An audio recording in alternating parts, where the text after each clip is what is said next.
Je ne peux pas essayer en français parce que mon français n'est pas assez bien. Je parle en anglais plus vite et pas en français. Mais je suis désolé. Alors, so I'll switch to English then, right? So, good morning. Thank you all for coming here. This is a lovely room. I love all the blue lights and stuff. It makes me feel good. So this is a talk. I'm going to switch this back a little bit so I can see myself. This is a talk about, well, my journey as a programmer, and that has been a very long journey. I'm going to try to explain it to you as well. So I created this talk for a conference a while ago in the Netherlands, actually, that took place in the middle of COVID.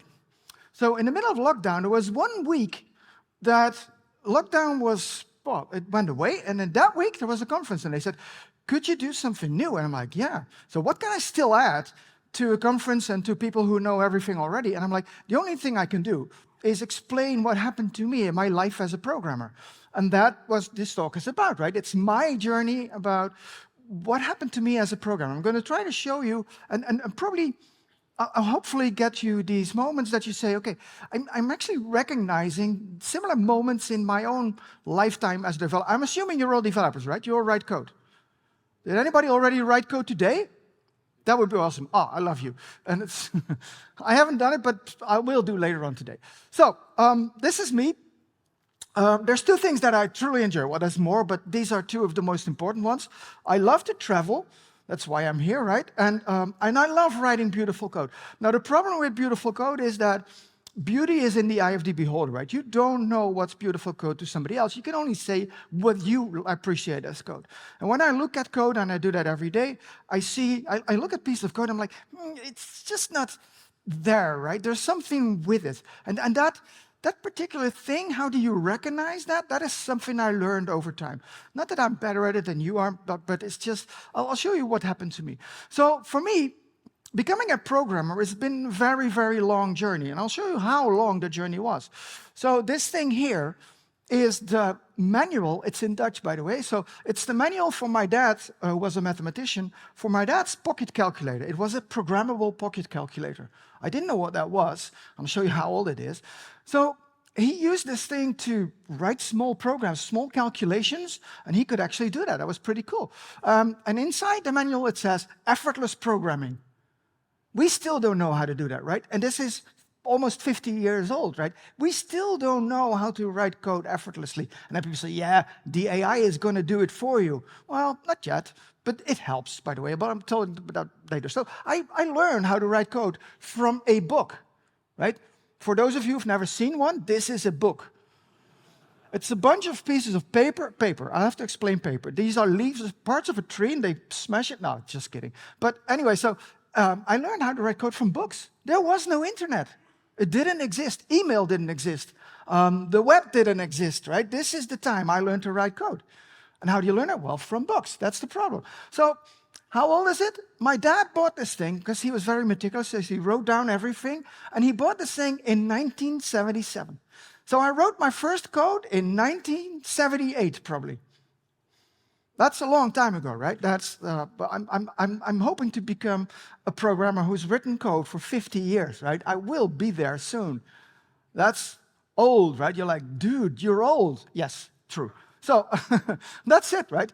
Now, if there's one thing I've learned about being a programmer, is that it's about learning, right? All of us are avid learners. We like to learn, especially the ones that come to conferences like this one. It's a big conference, right? So we're in this thing to learn every day, right? We like to learn.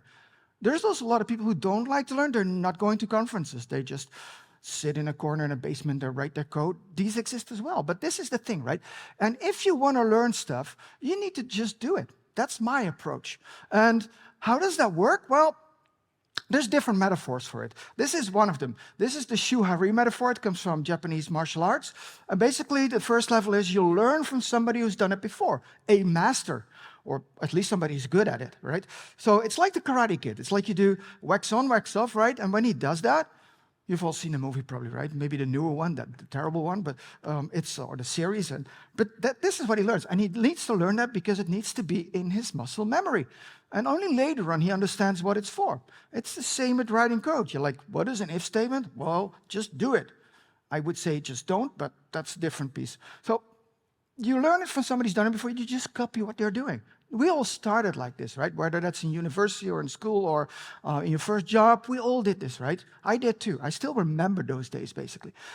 And then the next level is that you learn when and when not to apply those things, right? It's not that wax on, wax off works everywhere, but it does do it. It's work when necessary. So you need to learn how to recognize when to use the stuff and when to do something else.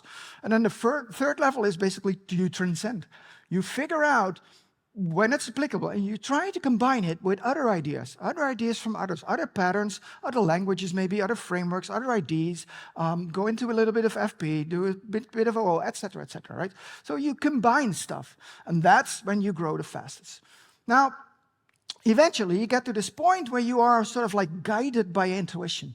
And that is why this talk is called the Zen of Programming. It's the idea of doing stuff from intuition. That is why I can recognize code, even if it's my own code from 3 months ago, which I frequently do. I'm like, why did I do it like this? I can do it much better now because I've learned new stuff, and I can apply that to the stuff that I did before, or that other people did before. Or we were constantly, my team and I, refactoring the code that we wrote a while ago, because we can always do better.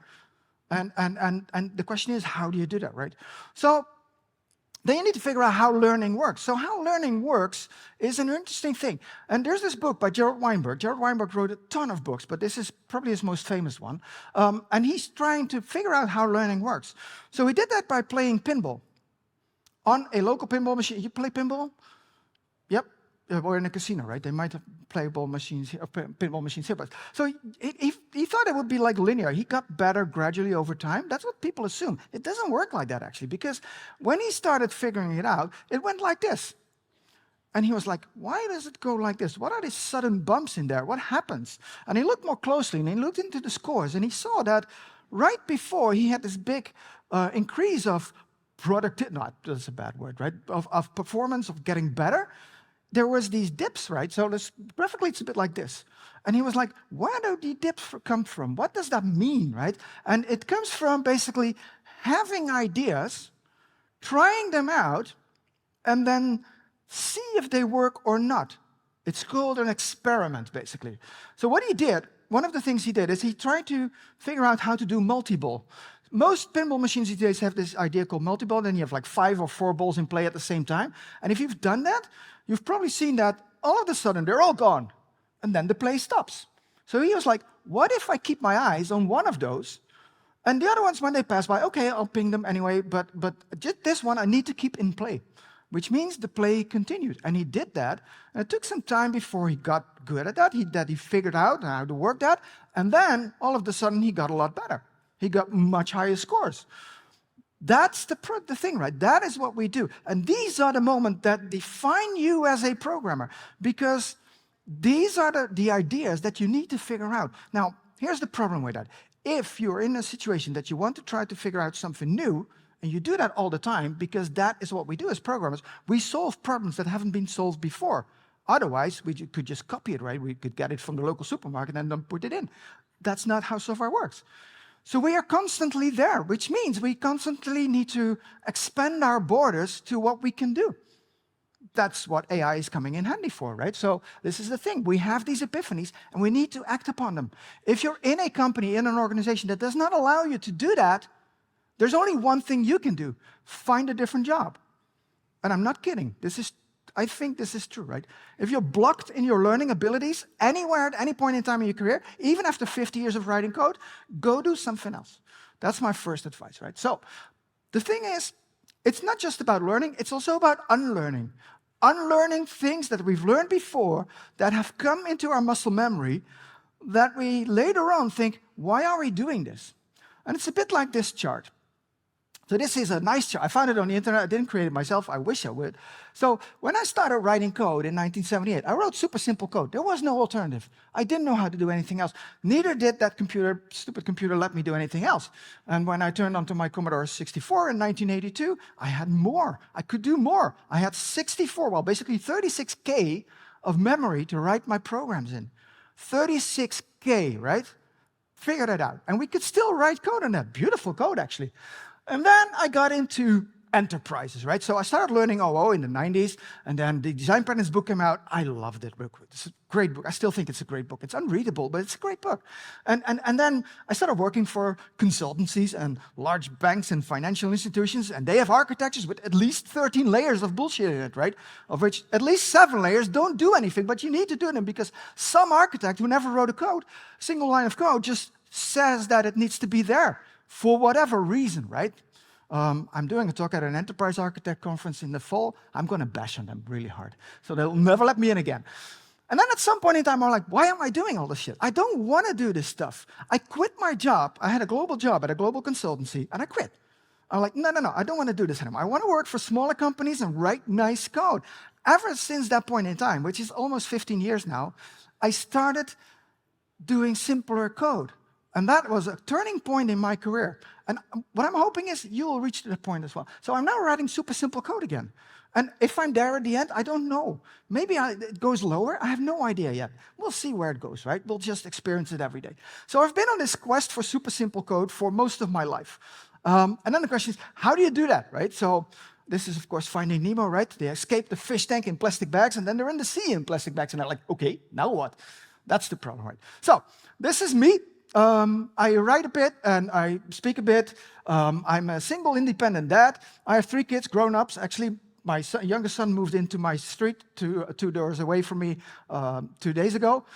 I am currently the CTO for a company called iBoot, which is an e-commerce company. It's a lot of fun, and e-commerce is a lot more complex than I ever thought it would be. But it's cool, right? So I can interfere with the strategy and write code with my team. To prove to you that I'm an actual programmer, this is me. I am by double object-oriented by nature. Not much I can do. It gets worse, by the way. This is where I live. This is true, right? This is the view from my window. I live in a Java street in Amsterdam. And 2 doors down, my youngest son just moved in. So this is me. I contribute a little bit to open source. This is our open source framework in TypeScript, because I love TypeScript. And it has a lot of the patterns in there that we do now. So yeah, what does that mean, a quest for super simple code? Well, this is the thing that I want to show you. By the way, everything I'm telling today, also, in the next talk that I'm doing, that is more about how I work with my team. So I'm not going to do that now. It works for me, or it works for us. That doesn't mean it's working for you, right? So you could have very different ideas, and that's fine too. So again, so where are we? So here's the thing. You have to realize there's no end game to this, right? There's no end, like we've reached the end of how to write code, and now we're writing the perfect code. That doesn't exist, at least not in my lifetime. And I've been doing this for quite some time, right? So it gets better all the time. Even if you think that you're like writing the same style of code every day for the last 10 years, then you probably need to figure out how to get to the epiphanies, because you need to move on, right? There's always improvement, right? It's not like we're doing Spring and everything is like this. Life gets boring if you start doing that, right? Try to improve from there as well. If you're doing Scrum, God forbid, but if you're doing Scrum, then you can move on, right? There's better things to do with your life than do that. Move on. That's basically the message. Now, my first mentor, a guy called Wim, this is Wim, he retired by now. He once said to me in like the early 90s, and he said, well, program is a bit like this, right? Think you're walking in a desert. There's a thick fog, right? You can't see anything. It's just there. There might be a wall in the middle of the desert. So because you can't see anything, you might bump into it. And you're like, at this point, I don't know what to do. Or you might not, and you can just continue. This is basically how programming works. It's a constant flow of trying to figure out stuff that you don't know how to see through, and at some point you get stuck, and then you need somebody else's help, or you need the AI help, or whatever, right? So this is basically it. And that's a good thing, because we are always here. So this is Donald Rumsfeld. He probably is a Visual Basic programmer, right? Because he wears a tie, but no, he's not, right? So he says, well, there's the things that we know, and there's the things we know we don't know. These are the known unknowns, right? If you have never configured an IAM solution, you don't know how to do it, but people have done it. Well, we'll figure it out at some point, right? These are not the actual issues, right? The issues come when you reach the realm of the unknown unknowns. This is the stuff you don't know. This is the stuff that makes estimation in software development impossible, right? You're always like, yeah, 4 weeks? And the manager says, what do you mean 4 weeks? I said, well, probably 4 weeks. And they say, okay, it's going to take 4 weeks. No, that's not what I meant. I meant it might take 4 weeks. It could also take 8 weeks or 4 months or whatever. We don't know because there's stuff in there we've never done before. We don't know how to do it. Managers don't truly understand that. They think, well, this is just production work. Thank you. So we're not doing production work, right? We're figuring stuff out that nobody's figured out before all the time, not even the AI, right? So this is where the problem starts. And then all the managers that say, I try and explain this all the time, right? I was in a conversation with our COO 2 weeks ago. This is not him, by the way, but, well, he doesn't even look like it. This is an AI-generated picture, by the way. And then they say, yeah, I get all this stuff that you're saying, and unknowns, blah, blah, blah, blah, but when is my project done? And the only answer you can give, I don't know, right? This is the problem, because productivity is an ugly word in software development. It's good if you're manufacturing cars from an assembly line. That's sort of like the drop of one by one by one by one. That's sort of okay. In software, it doesn't work like that. We're not doing production work. Everything we do is something new, and that makes it complex. And complex situations are harder to deal with. And it gets worse because a lot of people think that writing code actually means typing code. No, that's what the AI does, right? We do the thinking. Our work is not done on the keyboard. Our work is done inside of our head, right? And the best quote I can give you for that, thank you, is a quote by this guy. You know what this is? You should, by the way. And you're like, fuck, I should, I don't know it. And you're looking at your neighbors, right? You did, right? Like, do you know? No, nobody does. This is Kent Beck. If you don't know who Kent Beck is, look him up. He's great. So he said this at a conference in 2003 in Aarhus. And I was sitting in the front line, and he said, I'm not going to refactor the code just yet. And I'm like, okay. Kent Beck usually, if you follow him on LinkedIn, is like, he says the weirdest things, but they always make sense in the end, right? And then he said, because the code doesn't know yet where it wants to go. And I was like, what? This is one of those moments, right? Defining moments. And it came back to me later. It took me 10 years to realize what he meant. He meant, at least that's my interpretation. I should have asked him. I met him 2 weeks ago. And it's about you're in the situation and you're like, yeah, this is not what I want for my code, but I don't know how to improve on it. And then the only thing you have to do is you have to let it go. Just let it go for a bit. Take a shower, go for a walk, drink some beer, drink more beer, drink wine after beer. That's what I did yesterday. That well, my head feels like, well, anyway. So, and you have lots of beer here. And because the problem is, writing code does not take place on the keyboard when you're at the desk in the office. Writing code takes place when you're in the shower, when you're having breakfast, when you're cycling, when you're doing other stuff. Whatever you do, right? At some point you're like, oh, that's it. I wish I had my computer with me now, right?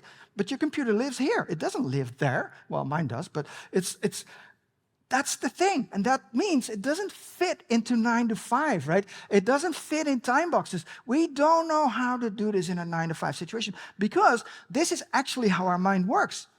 We're the blue line, and managers think we're the dotted line.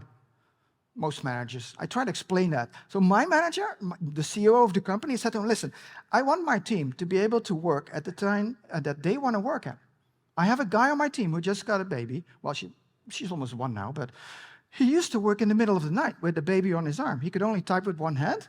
Nothing good came out of that, but for him, that was the proper time to work. He didn't make it to the stand-up in the morning, and we all knew why that was. But he did pull in, well, he didn't pull in the hours. I don't care about hours. I care about what comes out of it, right? And what comes out of his brilliant mind. That's the whole thing. And that's different from a 9 to 5 perspective. It doesn't work like that.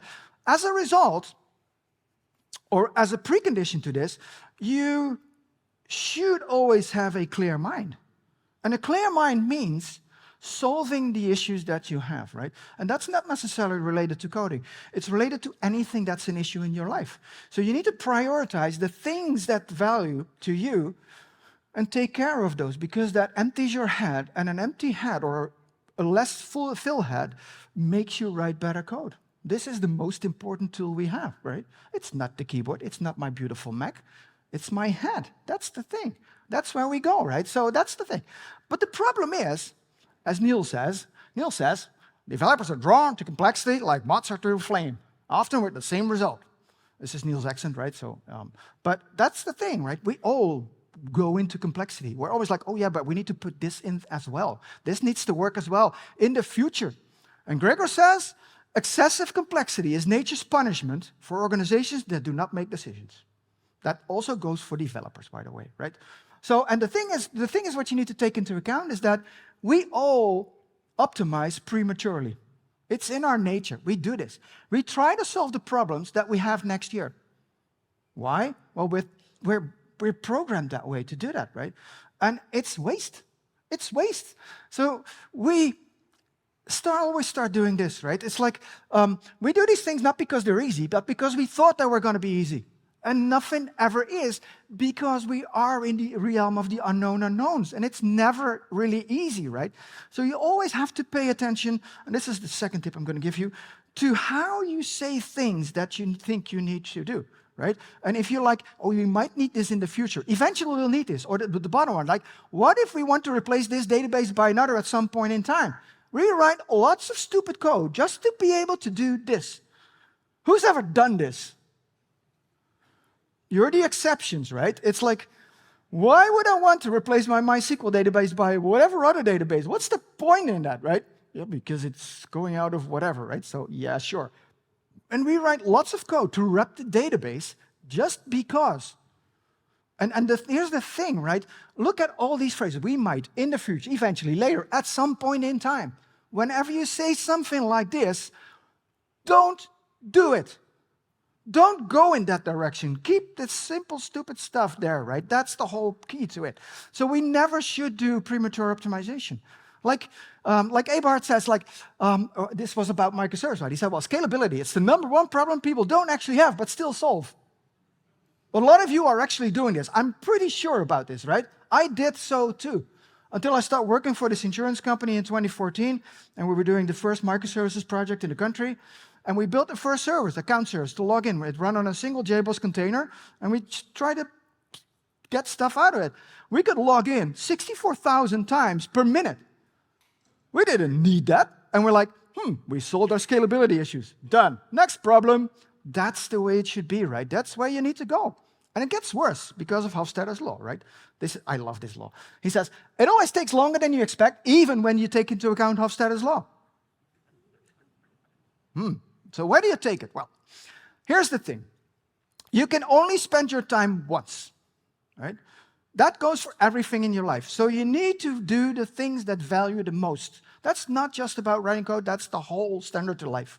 I've had an extremely big burnout 15 years ago. This is what I learned from it, right? You can only spend your time once. That means all the stuff that you don't want to do, that doesn't matter, that doesn't add value, you leave it out. That's the best tip I can give you for the rest of your life. So this is my team. And the question we always ask ourselves, and they always put it back to me as well when I started doing stuff, like I recently rethemed all of our websites, just for the sake of it. I could do it better than I did before. And my team was like, why are you doing this? And I'm like, because, well, I like doing this stuff. That's not an argument, they say, because the question is, do we really need this now? And I was like, no, not really, but I'm almost done with it. No, stop doing it, right? Sunk cost fallacy, don't do it. So favor simplicity, because code is not a product. What? Code is not a product? No, it is not. Code is only adding value to the people you write the code for. But it comes with a large cost, because you need to test it, you need to maintain it, it needs to run for a long time. Some of my code bases are running for 20 years already. Not without failure, but they still run. That means it's out there for a long time. And the costs are not the cost of me writing those 20 lines of code. But if I would write 10 lines of code, that would be better, right? Because there's less to maintain. So every piece of code I look at, so this is just in TypeScript, and this is a test. These are pretty precise, but I looked at it, I'm like, no, I can make it shorter, right? This is the same test after I hit it. And from now on, we write our code like this. And probably somebody came up with improvements on this as well, and that's all fine, right? I'm not very attached to these pieces of code. Some code I do, but not this piece. So here's the thing. So the easiest way to write code that it's being able to maintain for a long time is don't write it. So the less code you write, the better it is. And you're like, but we're paid by the line of code we write. If that's the case, quit. You're not in there for crunching lines of code. AI is much better at it. If you can say to the AI, please write me 100 lines of useless code, it will do that. No problem, right? I can ask it to my team, but they will very much doubt whether that's a good idea. So that's the thing. Don't write that code, right? So I went into writing the simplest functions I could write. Most of the code I write is a single statement function. This is a single statement function. It's monadic code. I'll talk a little bit about monadic if I can have the time for that. I'm not sure yet. I'll figure it out. And I started to change the way I thought about writing code.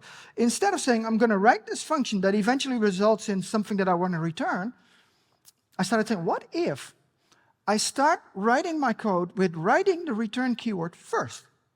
What do you think will happen? Go try this out. First, you will get stuck because you're like, yeah, but how can I start with a return?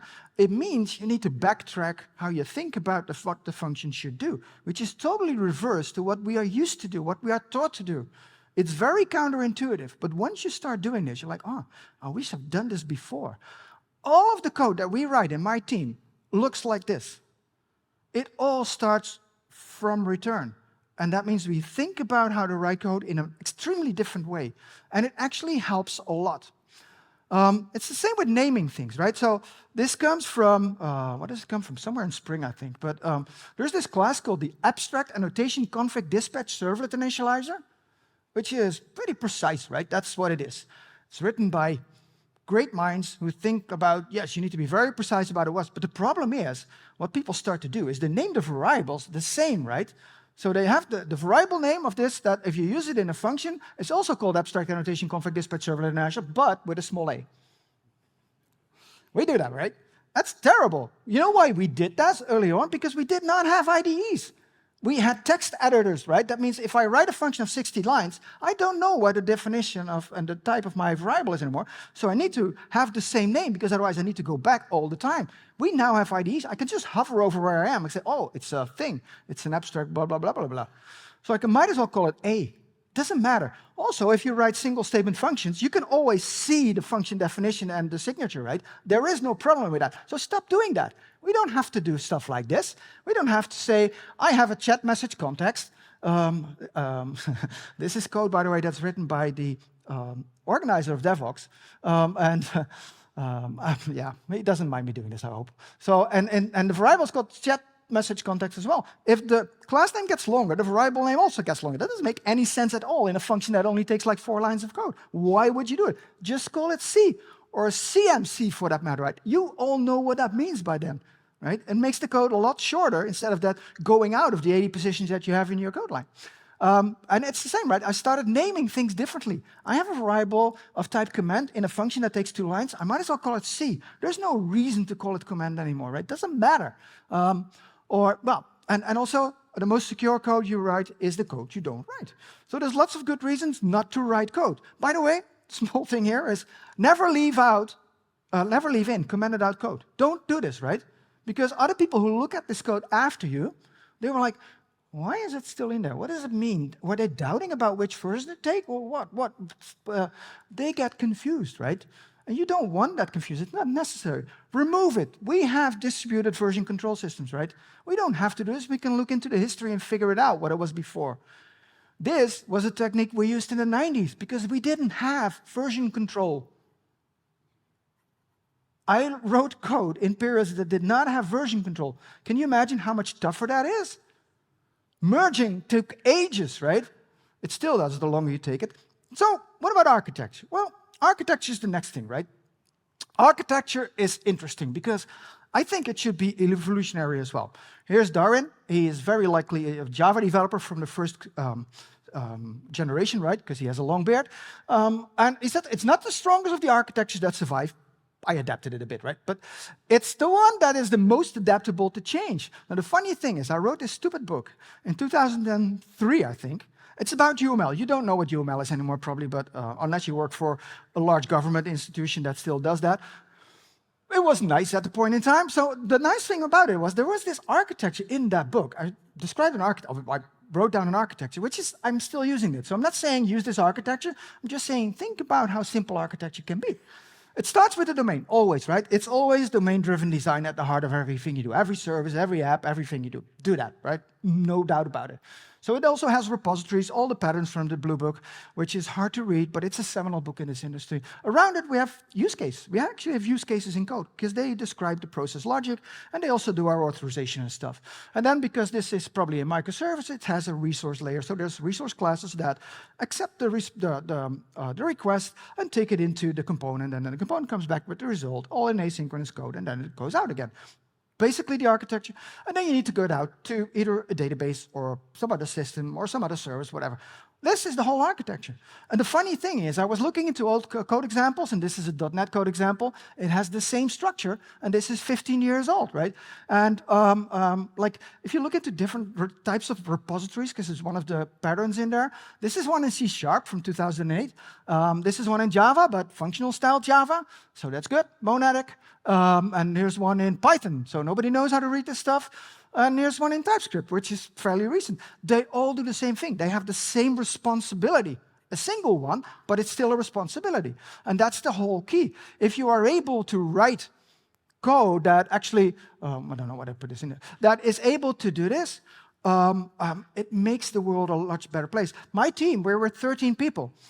We have about 170 small repos. They all have this structure. That means anyone in my team can open up any one of these repos and figure out how they're put together, because they're all in the same way. That doesn't make it boring, by the way, because it allows us to solve the business problems in a particular pattern.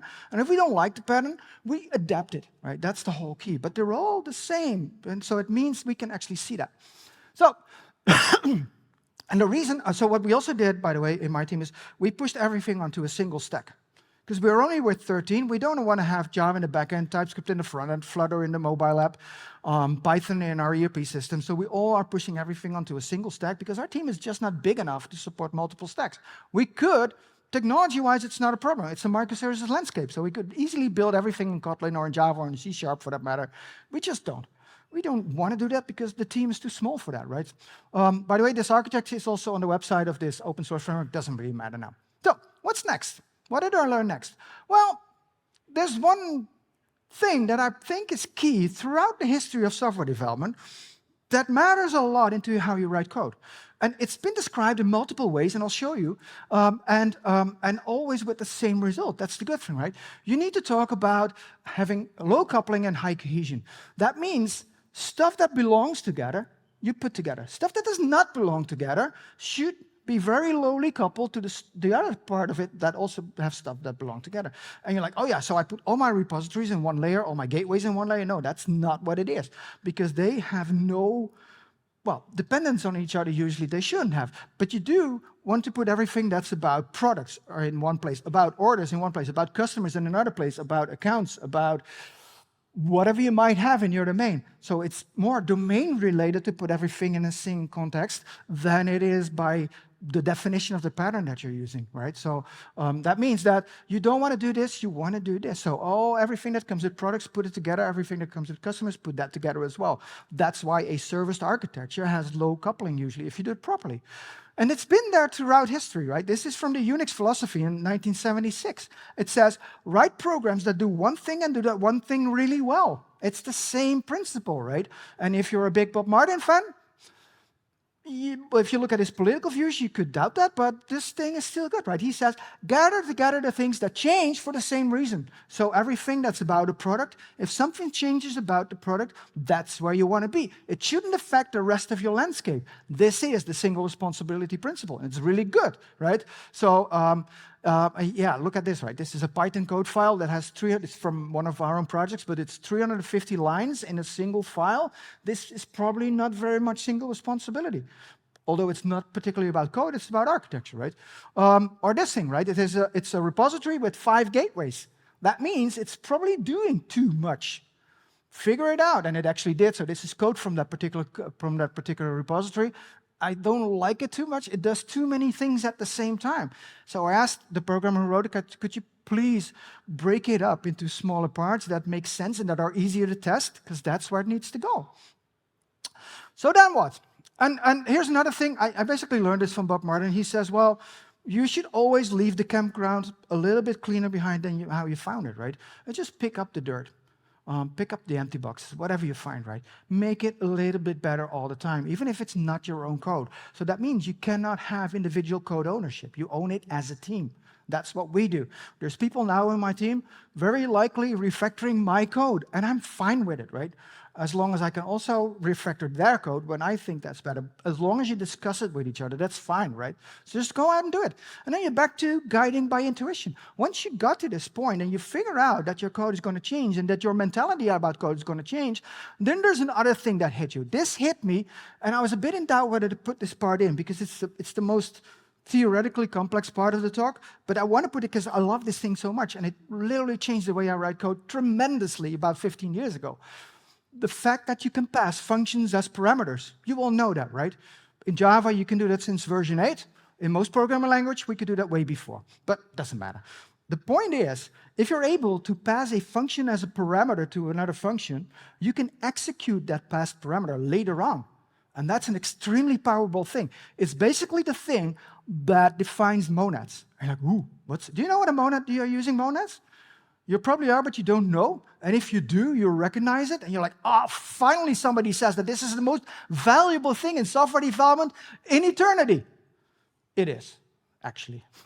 So the problem with that is, and this is a famous quote by Douglas Crockford, he said, well, monads are simple things that have tremendous power, right? And they're almost trivially implemented. If you understand how these things work, they become so extremely powerful. The only problem with it is understanding them is surprisingly difficult. So don't expect, if you have never seen these, and I'm going to try and explain them to you in like a minute. This is way too short, right? I can talk for hours about this stuff, but most people, once they have that aha moment, because you get it, seem to lose the ability to explain them to others. I'm still going to try, because this is the most valuable thing I've learned in software development over the past 20 years, I would say. What does a monad do? A monad basically takes away side effects. And languages allow you to do that once you can pass functions as parameters to other functions. So what do? So a monad is typically a box. This is the kid's explanation to it, right? So you put something in the box. That's one thing you do. It's called unit. And so you put something in the box. That means then the box sort of like protects the thing that's inside of it.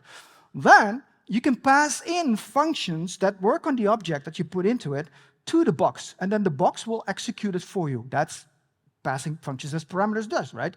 It gives you a closure. I'm not going to talk about closures, but anyway. So the function transforms the thing that you have inside of the box. But because the box executes that function, the lambda, it can protect the environment from side effects that might happen when executing this function, like exceptions being thrown, right? Or if statements breaking because there's no else. All the stupid stuff that you put in your code that you don't know that's wrong, it will actually take that away from you. And you can do as many of these transformations as you can, because once you transformed it into a green hexagonal, you might pass in another function as a parameter that maps up onto a purple heart. Whatever, right? And at some point in time, you'll probably get the value out of the box again. And meanwhile, that value has been protected. I'll show you some examples. But there's something else that I need to show. The passing a function into the box is, there's just two ways of doing that. And that depends on the output type of the function itself, of the lambda, right? It's either a regular value, then you can do a map, or it's either a function that also returns a box, because then you need to unbox it first. And that's what a flat map does. These are the two basic operations of monads. They're not always called flat map and map, but a lot of the monads actually do that. So what do? And why am I explaining this? They take away side effects that are nasty. So if I look into the 160, 170 code bases we write, we don't have try-catch blocks. And you're like, what? That saves you about half your code. You know why? Because the monads we use, and there's two we use, this is a promise. It's TypeScript, it's JavaScript, right? And there's a try. We had that too. Those two, and the choose, basically we use 3 of them. So those two protect us from having to have try-catch blocks. We don't have them anywhere. Even if you look at if statements, they're very rare, because they're taken out by our monadic code. If you don't have if statements, if you don't have try-catch blocks, that means you will have half of the test paths you have from a normal piece of code. That means it's becoming more robust, extremely more robust. This is a promise. Promise takes away asynchronous behavior. You have it in most language. In C# it's called a task. But this is taking away. So all the dens, the functions that I pass in, the lambdas, they will be executed asynchronously. I just don't see it anymore. I don't have to take care of awaiting the result and figuring out what to do because the monad does it for you. It's a promise. It's a default thing that comes with JavaScript. It works, right? And it works great. We put in another one just to be able to validate stuff easier. It's just a nice little small monadic thing. We put something in there, that's the when, and then we do some methods on it, not is defined. If that's the case, reject. If it's not the case, just continue. Typically monadic behavior. And it changes the way you write code a lot. This is Java, by the way. This is the optional class. Now, the optional class is, there was some attempt to put monads in Java at some point in time, very long time ago. They started doing it with optional. The community didn't like it very much, so they stopped doing it. But there's way more that you can do with it, right? And this is, the optional is just taking out the risk of having empty things, right? It takes out the null pattern, basically, but it's basically poor man's monadic code, but it's good. We have a choose monad. This thing is a choose case that also takes out try-catch blocks. Anything that might fail during the execution of the choose, it will just end up in the else clause and just do the else. Nothing goes wrong. It doesn't break anymore, right? And you think, well, I need it to break. No, you don't, actually. You shouldn't do that anyway, right? That's the whole point of it. So, yes, what about monads in Java? You can do monadic code in Java. I started doing that in 2014, and I was surprised about the effect of it at first. I didn't understand it. Somebody on my team brought it along.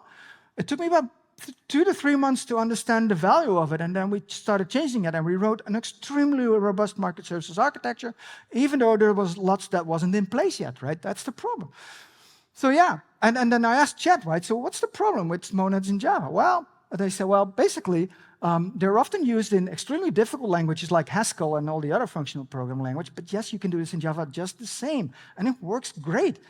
Why don't people do it? Well, the thing is, it's a bit like there's a learning curve involved. People don't always want to go that direction. They're scared or afraid of their job or whatever they do. This is coming back to the whole experiment stuff, right? So because of the timing issue, and I usually time this thing quite well, but unfortunately, today I didn't, because I wanted to put in a monadic code. I'm going to skip the part about testing, because testing you all do, right? You write unit tests, right, every day. It's 2025, people. You should really do this, right? So, but I'll go into one more thing then. So, where's the introduction slide to that? Here. So here's the thing. Once you got that figured out, and I skipped the part about testing, because I think we should all know this by now. If you want to, can talk about or can rant about unit testing for the rest of the day. You should just do this, people, right? This is not, it's not a lucky thing, because the thing it does, I'm going back one slide. The thing it does, if you unit test everything, so this is the one thing I do need to say about this. If you unit test everything, and we do actually do this, it allows you to change your code way easier because it's tested. That doesn't mean all the tests are good, but it does mean as soon as I check in my code, I run all the tests, and then I run them into the environment, into our pipelines, etc., and that means that when it reaches production, it's been tested thoroughly. And I don't have to look into it, right? So it allows me to code with a lot more confidence. The reason this programmer, by the way, is actually still praying for his code to work, this is an actual picture I took in one of my teams, is because he's working in light mode, by the way. So that, yeah, you just don't do that, right? So what is the problem with this? So Demings, and you should always have a Demings quote in your talk. Demings says this, right? You need to eliminate the need for massive inspection by building quality into the product in the first place. And you're like, what does that mean? So you do pull requests? We don't. You do code reviews? We don't. And you're like, what? You're too lazy to do it? No. It slows you down. Because if you check in your code and you need to wait for a pull request, the people who actually have to review that, they're not there. They never are. They're always in a meeting, off, sick, ill, on vacation, doing something else, don't want to look into your code because they don't understand it, whatever reason, right? And it takes about a week, sometimes longer, and then they come back with feedback, and you're like, was I working on this? Okay, oh, I'll check it out. That thing alone, the context switching, takes a tremendous amount of time, and it puts a lot of strain on your brain. which you don't want because you need that brain to write the proper code. So that means we stop doing pull requests. Can you do that? Yeah, we can. We also don't do code previews, right? There's no need for them anymore if you work in different ways. This is sort of like a teaser for the next talk I'm doing, by the way, but I just realized that. We moved to trunk-based development. That means every change I do to the code base, to any of our code bases, is going to production immediately. We push stuff to production with my small team in about 40 to 50 times per day. Right? That's once every something minutes. There's people on my team that say, no, it's much more. It's about 80 times per day. I'm like, yeah, it doesn't matter. It's a lot already, right?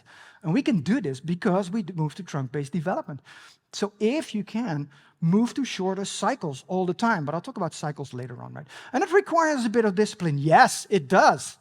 But we need that discipline. So she says, well, you want everything to commit to master. Well, master, we don't use the phrase anymore, right? We now use like main or trunk or whatever. And I thought, well, yeah, what's the problem? Well, that means one has to be very disciplined by coding and give a lot of thought when and what to commit. True, yes, that's our work, that's our job, that's what we do, right? We need to do this all the time. We need to go there because, well, software development is extremely complex as it is, so you need to break it down instead of making it more complex, right? So you need to do that.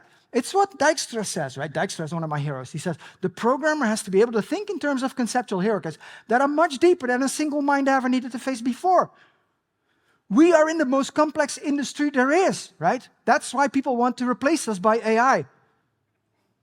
And that's why it's not going to happen. Because if this is your stack, well, good luck, ChatGPT, to make something useful out of this. This is an actual stack from a company I worked for. By the way, they went bankrupt. It shouldn't surprise you, right? So that's the thing. So yes, dependencies will kill you. So you need to get rid of them because you need to make stuff smaller. And then the 90-90 rule applies. This is terrible. It's true, by the way. So the first 90% of the code accounts for the first 90% of the development time. The remaining 10% of the code requires the other 90% of your development time. Go fix that, right? You can't. So that means that it's all about the team, right? It's not about the individual. You cannot do individual productivity management on us.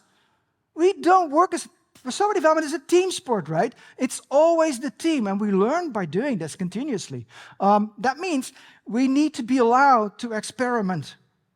If you're not allowed to experiment, and remember, it's the potholes, experiments can fail, and that should be okay, right? Because, well, eventually, you need to be able to experiment, otherwise you're just bummed out. And it's even Jeff Bezos thinks that. He says, well, most large organizations embrace the idea of invention and innovation, but they're not willing to suffer the strings of failed experiments all the time.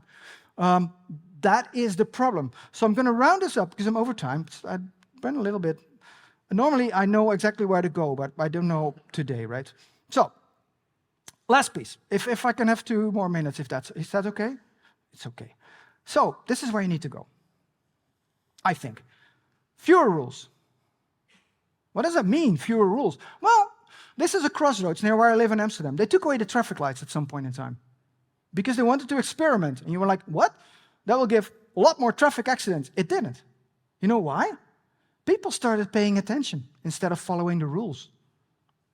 It's a different ballgame. People look at each other from across the crossroads. I usually cycle across here, and then I just look to the other people. And I'm like, can I pass them without them getting angry? If that's the case, I'll do it. I live in Amsterdam, right? We do this. If you ever walk there as a pedestrian, it's dangerous, right? So, but if I am a pedestrian, I look into the cyclist and I'm like, no, fuck you, I'm going first. Unless it's a BMW driver, because, well, you let them pass anyway, right? So they're dangerous. And yeah. So here's the key. The key to this is what Antoine de Saint-Exupéry says, right? It's perfection is achieved, not when there's nothing more to add, but when there's nothing left to take away. That means taking away all the rules is a good thing. This is my team, and I'll show you what we don't do, just for the sake of it, right?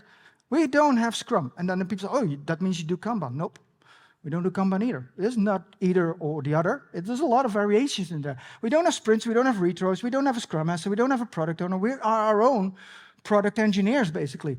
We go out into the business and ask them what is needed. We don't do estimations. Doesn't make any sense anyway. We have no stories. We have no branching, no pull requests. And we don't blame each other. We help each other. And that's a very different way of working together, right? But I'll talk about this at 11, I think. So what we do, this is the key message for the next talk. Rounding it up. This is my mum on the left side. Just to be sure, right? I look a lot like her.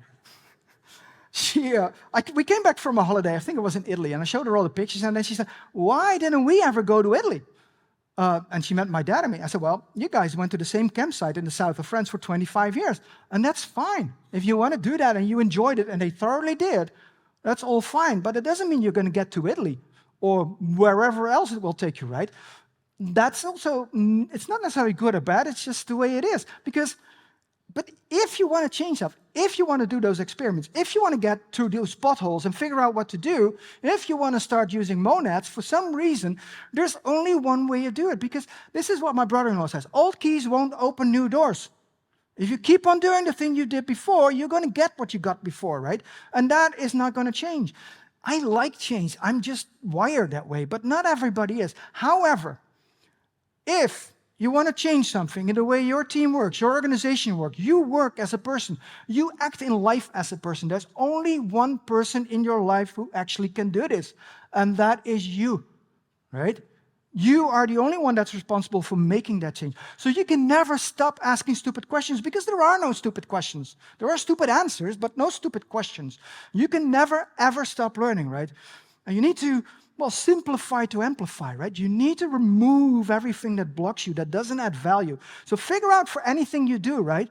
Whether that's a sprint or a layer in your architecture, ask yourself, does it add value to what we do now? And if it doesn't, take it out. Because, well, this is still the best industry to be in. By the way, if everything fails and nothing works, just remove your node modules and do an npm install, right? That always works. For me, it does. One more thing. Take your mom out to dinner more often. My mom passed away 2 months ago. I actually did that already. I'm happy with the amount of time I spent with her. But this is a warning. Spend time with your parents while you still can. For that, I'll leave you. I'll be back at 11. Thank you for indulging.